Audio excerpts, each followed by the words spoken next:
Middle ఈస్ట్లో Iran Israel బద్ధ శత్రువులు. వీళ్ళ మధ్య యుద్ధం జరుగుతోంది.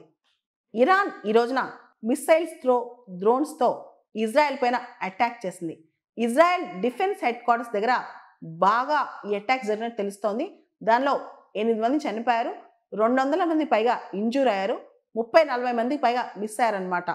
అసలు ఇజ్రాయెల్కి ఐరన్ డోమ్ ఉంది, చాలా శక్తివంతమైన ఎయిర్ డిఫెన్స్ సిస్టమ్ ఉంది. అయినా ఈ అటాక్ ఎలా జరిగిందని చెప్పి అందరూ ఆశ్చర్యపోతున్నారనమాట. మనం కనుక చూస్తే ఆపరేషన్ ట్రూ ప్రామిస్ 3 అనే పేరుతో ఈరోజు ఇరాన్ ఇజ్రాయెల్ పైన అటాక్ చేస్తుంది.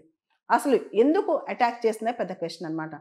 2 రోజుల క్రితం ఇజ్రాయెల్ ఇరాన్ పైన ఎటువంటి కవ్వింపు లేకుండా ప్రియంటివ్ అటాక్ చేసిందనమాట. ప్రియంటివ్ స్ట్రైక్ అంటే ఇరాన్ నిన్న మొన్న ఇజ్రాయెల్ పైన కదిలించలేదు, కానీ ఇజ్రాయెలే ఇరాన్ న్యూక్లియర్ ఇన్స్టలేషన్స్ మీద, మిలిటరీ ఇన్స్టలేషన్స్ మీద అటాక్ చేసింది. ముఖ్యంగా ఇరాన్ యొక్క న్యూక్లియర్ ఎన్రిచ్మెంట్ సెంటర్ నత్తాంజ్ పైన ఇజ్రాయెల్ అటాక్ చేసిందనమాట.